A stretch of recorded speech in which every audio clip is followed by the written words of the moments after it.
Hello, my name is Dr. James Brink. I am the Juan M. Taveras Professor of Radiology at Harvard Medical School and Radiologist in Chief at Massachusetts General Hospital in Boston, Massachusetts.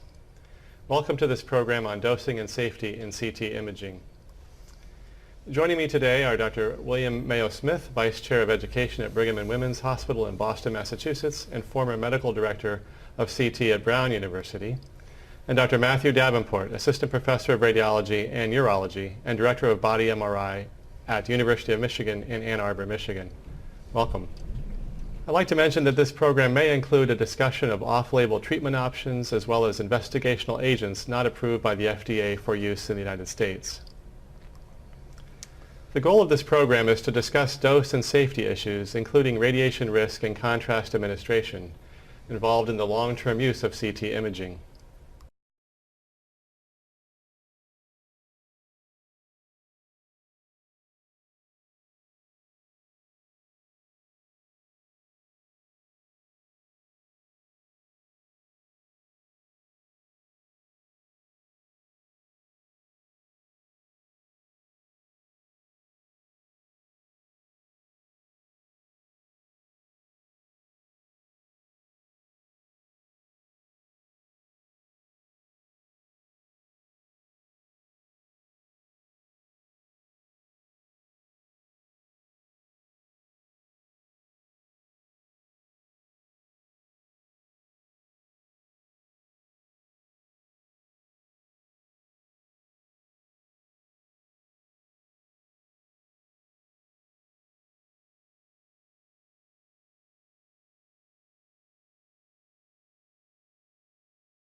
I'd like to begin by really addressing radiation risk and setting the table for our discussion with just a few background pieces of information. Around the turn of the century, this century I should say, around 2000, the Radiation Effects Research Foundation began releasing results from the 35,000 survivors of the atomic bomb in Hiroshima and Nagasaki with regard to their incidence of cancer that was detected over the past 55 to 60 years. And they found a very low but finite evidence for risk of cancer in a low dose range from 5 to 150 millisieverts. And this prompted concern because CT scanning, of course, has a dose at the low end of this range. And there was concern that the radiation risk imparted by the atomic bomb might be translatable to risk at CT imaging. This led to the government deciding that X-rays, gamma rays, and neutrons were carcinogens as of January of 2005. And the Food and Drug Administration said that a CT examination with an effective dose of 10 millisieverts may be associated with an increase in the possibility of fatal cancer by about 1 in 2,000. These estimates rely on some degree of belief in a linear no-threshold hypothesis that allows one to model risk down to very low doses. However, others do not necessarily believe that this linear no-threshold hypothesis applies. In fact, some believe that a threshold may exist, and some evidence supports a threshold at around 100 millisieverts, below which we could expect error-free DNA repair with elimination of aberrant cells that are damaged by radiation. Above this threshold, the repair mechanisms may be overwhelmed, and we can eliminate most but not all aberrant cells, and those that are not eliminated could enter a neoplastic cascade that progresses to invasive cancer. The exact threshold isn't clear, nor is this a proven hypothesis, but there certainly is a separate view of this issue. On top of this debate comes several studies that have emanated from other countries, mostly countries with national health insurance that allows one to track a population of patients. And these are empiric studies of children that are exposed to CT scanning. The first one that was published in the Lancet Journal from the United Kingdom found among 175,000 children one excess case of leukemia per 10,000 scans and one excess case of brain cancer per 10,000 scans. But even these studies have some counterpoint to them, and that counterpoint was probably best articulated by the United Nations Scientific Committee for the Effects of Atomic Radiation, UNSCEAR, which said that there are concerns about the risk estimates because of lack of information about indications for the CT scans and the consequent potential for reverse causation, i.e. cancers may have been caused by the medical conditions prompting the CT scans rather than by the CT scans themselves. And lack of individual dosimetry was also of concern. So these points are simply meant to set the table and the landscape for the dialogue that we'll have about radiation. The uncertainties continue, but certainly there is cause for concern. Which brings us to our first set of questions, and really we'll be addressing two. How do you structure a program to overcome these potential risks, and how do you ensure that you have done so?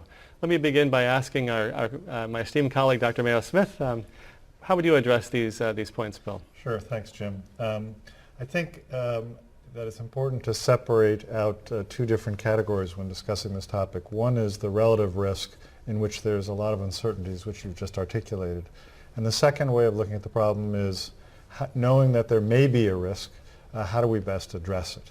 So in choosing the latter term, what we'd like to do is set up a structure where we can make sure CT exams are indicated and then tailor the dose of the CT scans to both the indication and to the patient based on their size, their weight, and the clinical indication for the exam.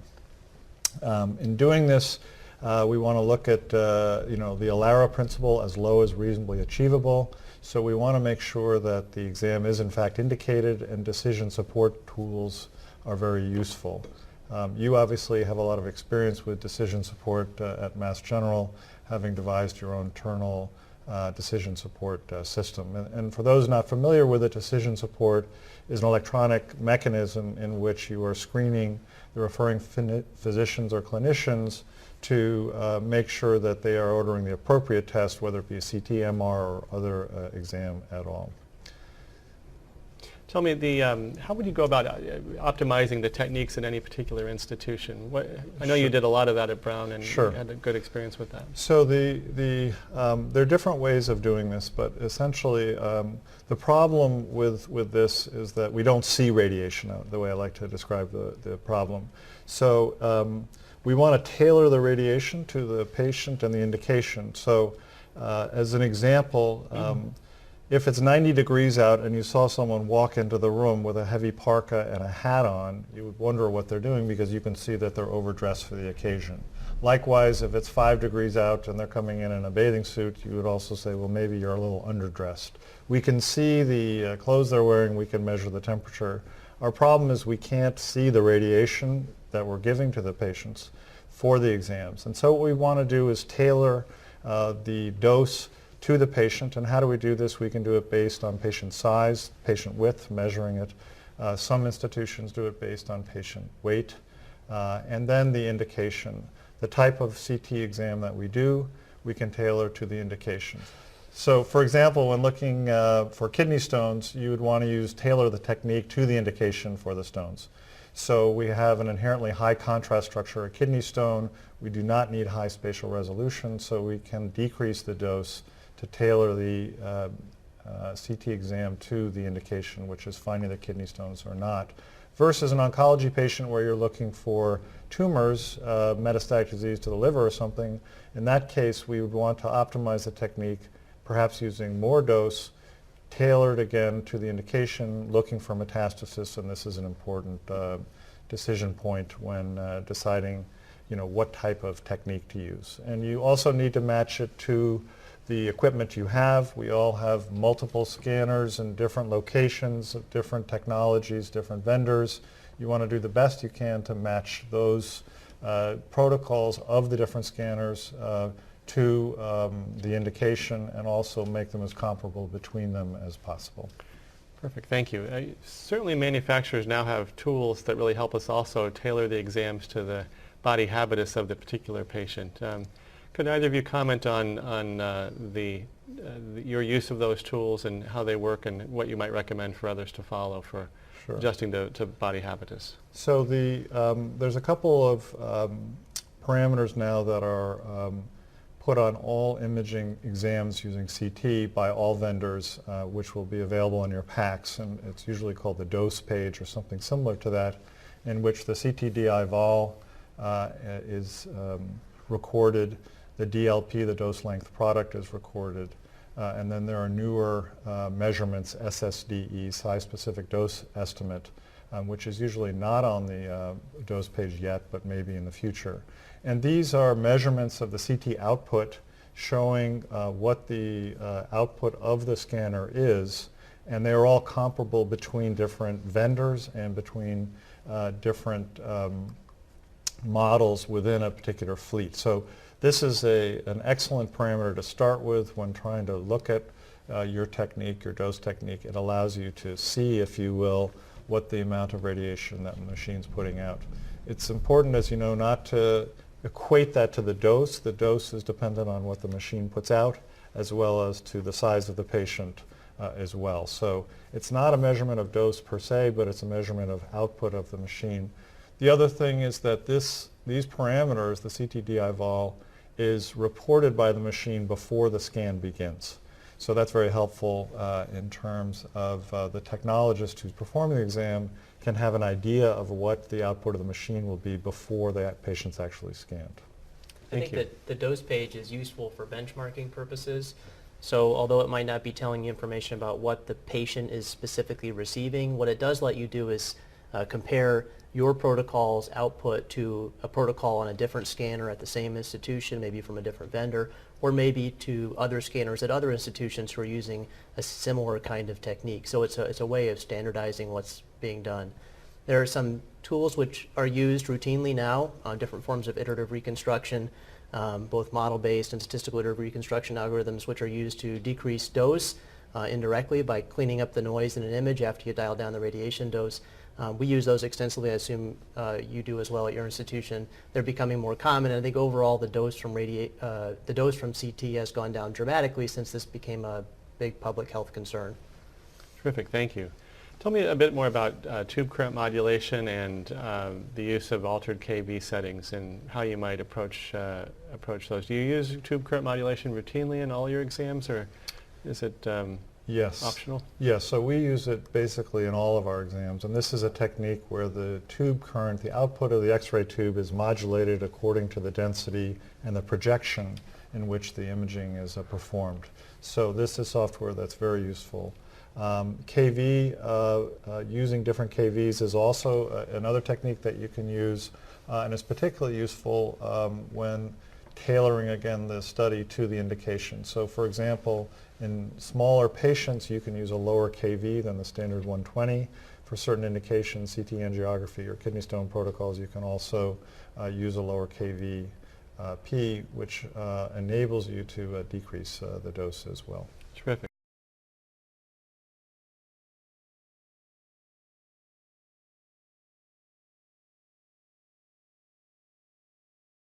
Thank you.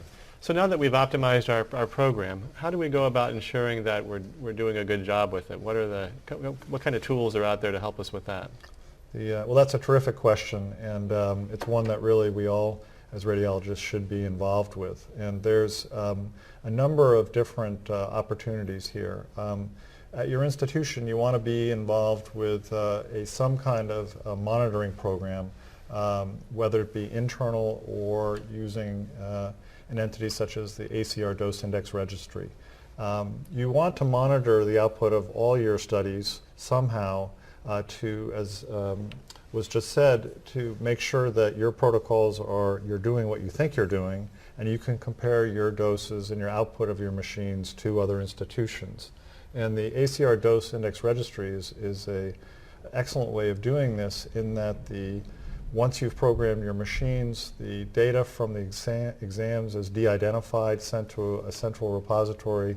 You then get back data comparing your dose by exam type to others in your region, whether it's academic medical center or not, northeast versus southwest, and by exam type. So this is something that a excellent tool that one can use to both monitor your dose at your institution between scanners and different sites, and also compare your aggregate dose to those of other sites around the country.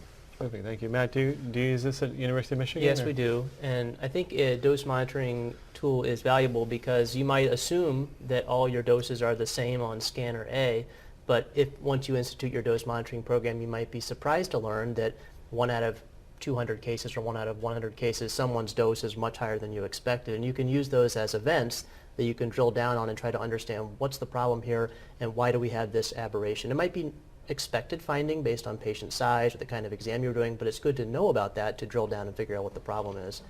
One of the challenges of doing a national dose monitoring program is that everyone's protocols have different names.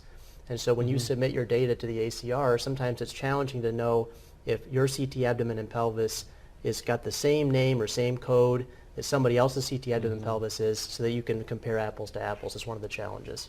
Terrific. I can also personally attest, at least in my experience, institutions that first turn on the dose registry reporting system are always surprised by at least one exam. Even the most dose-conscious facility will be shocked, surprised that something comes back out of bounds, and it's such a gratifying to see that, in fact, once you provide that benchmarking information, that practices can really hone in on exams that may have been had slipped past them as being perhaps out of range for what they would like to see. Yeah. The other point I would make is that there's an awareness about this, a national and international awareness about this, and there's a number of commercial products now that are available that can be purchased to actually look at not only CT dose, but dose across the institution, whether it be for fluoroscopy, interventional radiology, interventional cardiology, as well as CT and nuclear medicine. And a number of these now are web-based. They're actually somewhat easy to use, and you can interrogate your data not only by CT, but also by other modalities in that employ radiation. So there's the industry is actually responding to this need, and there are several commercial products as well. For starting a program, I would say sometimes this is overwhelming. You may have a large number of CT scanners, you may have a large number of CT exams at your institution, you may have a zealot at your institution, but you may not. And so if one was going to start this, a suggestion I would have would be to not try and boil the ocean and fix all problems all at once, but rather choose a high volume exam, head CT, CT-PE exam, chest, abdomen, pelvis, 4 or 5 exams that are high volume, and start with those exams. And then once you get settled in terms of how that's working in your institution, then you can expand to include less frequently performed exams. So starting with a particular high volume exam, I think would be a good way of getting your feet wet if you're starting off at your institution with a dose monitoring program. Terrific, thank you. Before we leave radiation, I'd like to ask just a little bit about Image Wisely, Bill. You're the co-chair of Image Wisely, and can you tell us what's new on the Image Wisely front for addressing this issue? Sure. So there's an awareness about a dose in CT and nuclear medicine and radiology, and Image Wisely is a program that was jointly started by the RSNA and the ACR, AAPM, and ASRT. And these groups got together in response to the concerns for radiation. And we have a website and a media campaign publishing updates as to recent articles that we're reading, new policies instilled by the government and regulatory agencies about radiation. And we work in concert with Image Gently, which is a pediatric dose awareness initiative as well. So we share members between the two, and again also collaborate with other entities throughout the world, the ECR, and in Asia and Latin America and Africa as well. So and our website imagewisely.org has a lot of information which we're continually updating to address these issues. Fantastic, thank you. Let's turn now to the use of IV contrast material for CT imaging, and I'd like to address 3 points: renal considerations, contrast reactions, and extravasations. Let's begin with renal considerations, and more specifically renal impairment, contrast-induced nephropathy, and prophylaxis. Beginning with Matt, if you could tell us about contrast-induced nephropathy, what are the criteria, the definitions, and how do you approach this topic? Well, this is a very complex and evolving topic. It's defined using various definitions. Historically, we looked for a change in serum creatinine or increase of 25% or 0.5 milligrams per deciliter within 48 to 72 hours after getting contrast exposure. That historical definition is starting to shift now to become in line with other definitions of acute kidney injury like the Aiken criteria or the Rifle criteria, which are now advocated by the ACR to be used instead of the historical definition to bring it in line with other types of AKI.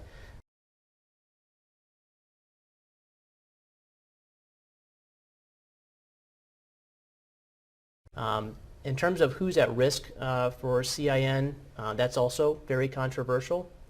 And the reason is because historically, all the research which has looked at CIN has really not done a great job of disentangling what I want to call post-contrast AKI, or correlative diagnosis of AKI around the time of contrast exposure, and causative CIN. In other words, the contrast material caused the kidney dysfunction. And those two terms are not the same thing, and unfortunately much of the literature in this topic has conflated them into one.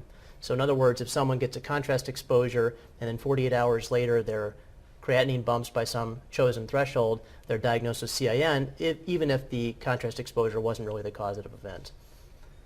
And what would you recommend for patients who are at risk? So we do different things to screen patient populations to decide who may be at risk for this disease. Typically it's done by using a short questionnaire. Some folks use age. We do not at our institution. We use other things like, do you have a history of kidney disease or kidney surgery or a kidney ablation? Do you have diabetes or hypertension or other types of things which might predict that you might have kidney dysfunction? And if that screen is positive, then we would check someone's renal function. Those rules are really primarily intended for an outpatient screening population, whereas for inpatients or people of high acuity with a rapidly shifting clinical course, we might obtain a measure of their renal function regardless. Once we identify what the renal function is, we then say, do they meet a level where we think they're at risk?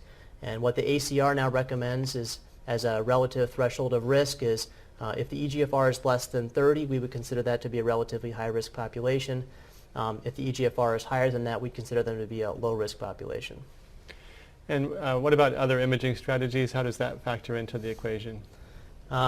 Obviously, when we're considering giving IV contrast and someone has a possible risk from that IV contrast, we think to ourselves, is this contrast necessary? Can we perform the exam without IV contrast? Can we use a gadolinium-based contrast agent? Can we do an ultrasound? Variety of other imaging techniques. Is an imaging test even necessary? But assuming we've gotten to the point where we think that the imaging test is required and the contrast material would be helpful for the diagnosis, then we decide what is the risk of this CIN. Terrific. Tell me about the dosing, the timing, and the type of contrast that is used, and does that have any impact on the outcome? Mm-hmm. Again, a complex question, and the reason is because we've done such a poor job disentangling this post-contrast acute kidney injury from CIN. So much of the literature on this topic is focused on something that's not really the disease we're interested in. But in general, we know that in people getting cardiac injections, intracoronary injections, that the dose of contrast material the person is exposed to is related to the likelihood they will develop AKI around the time of that coronary angiogram. That relationship is not really firmly established for IV contrast media that we use for CT, and there's some speculative reasons why that may be. It could be that the dose relationship in coronary angiography is related to dwell time, how long the catheter happens to be in place, the presence of atheroembolic showers that may exist from the presence of that catheter, the acuity of the patient, the fact you may be giving more contrast because their disease may be higher. So there's a lot of collinear effects that need to be separated out. But in terms of CT, we don't really have the same clear dose relationship within the range of clinically administered doses.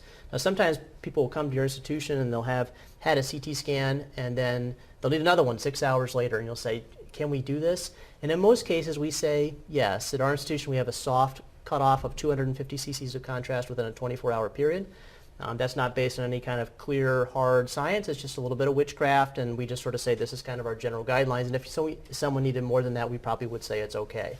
So there's no clear relationship for IV contrast. In terms of the type of contrast you give, we know that the older agents, the high osmolar contrast agents we used in the past, were associated with a higher acute kidney injury risk than the more modern low osmolar, isoosmolar agents we use today. But in terms of whether using an isoosmol or a low osmol agent, we feel like those probably have similar risk in terms of contributing a risk of AKI. Thank you. Can I ask a question? Sure. So a question I get asked frequently is the patient's EGFR is 35, and you've determined you need to give IV contrast. And do you ever give lower than a standard dose when at Michigan? Yeah, Or do you good question. give the standard amount? If they need it, you give it to them, and if they don't, you don't. You tailor the dose to Right. their renal disease. So the first question, if I was presenting that clinical scenario, my first question would be, is that EGFR of 35 stable or unstable? So in other words, is that just their normal clinical baseline or not? If it's unstable, then we'd say they're in a high-risk category. If it's stable 35, we consider them to be kind of at a borderline risk group, but we would not reduce the dose of contrast that we gave. And here's my rationale for that. We want to give as low amount of contrast as we can give to get a diagnostic test for all patients, not just those who have a risk of potentially a risk of CIN. So we establish a clinical protocol that gives the dose we think is going to give us a diagnostic answer, and that's what we give. And my concern would be if we're going to reduce the dose to something that's potentially non-diagnostic, then we've contributed dose with no potential benefit. And if the argument is that, well, you can give this lower dose and get diagnostic benefit, why aren't we doing that in all of our patients? Yeah. So. Let's turn now to contrast reactions and discuss who's at risk, when do we premedicate, and what data do we have on anaphylaxis treatment efficacy or accuracy? Back to you, Matt.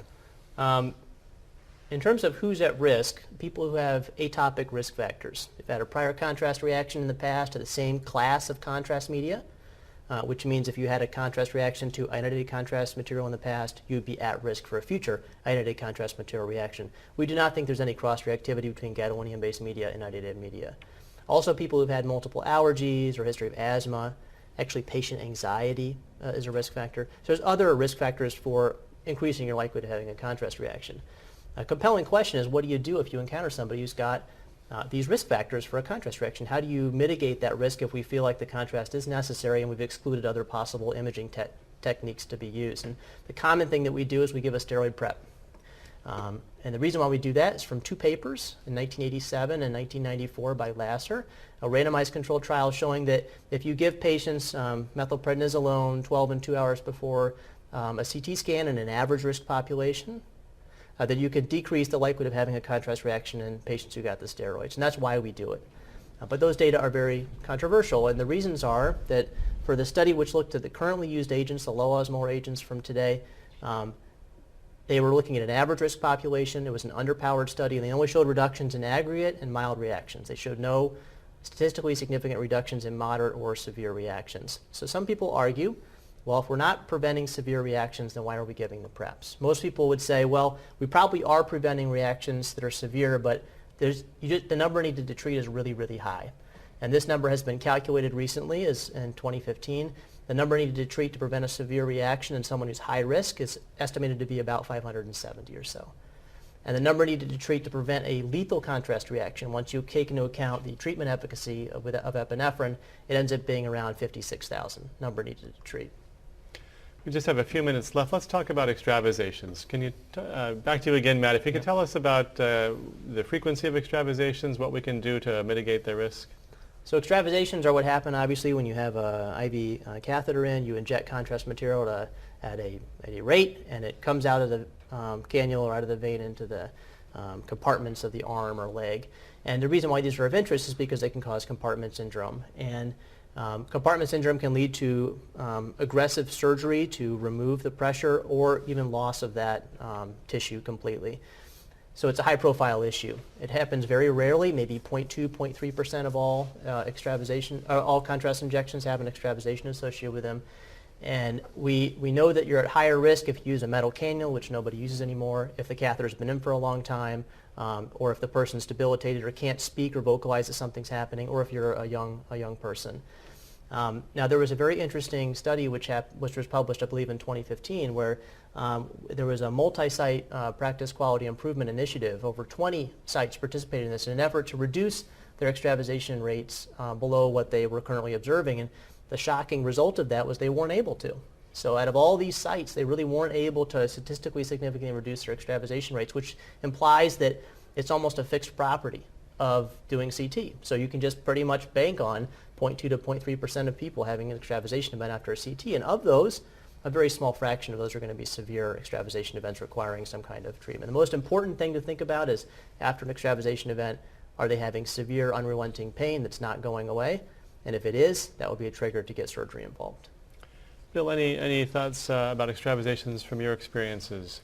The question I have for Matt, who's our expert on this, is, again, question we get asked all the time is, if you have a patient who has extravasation, the suggested course of action, elevate, heat, or cold? Yeah. And what do you do at Michigan for a patient who has had an extravasation, just say in their forearm, for example? Yeah. So the standard management would be elevate that extremity and put an ice pack on it. And we usually do that for 30, 45 minutes, something like that.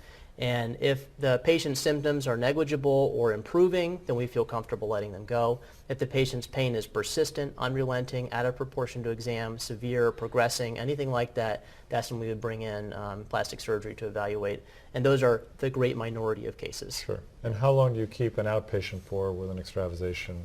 30, 45 minutes. 30 or 45 minutes. Thanks. This concludes our discussion of radiation and contrast issues associated with computed tomography. I personally have found it a very stimulating discussion. Many thanks to both of you for helping me with it. Thank you. Thanks, Jim. And to all of you, thanks for participating in this activity. Please click on the Earn CME credit link to revisit the questions presented at the beginning of the activity and see what you have learned.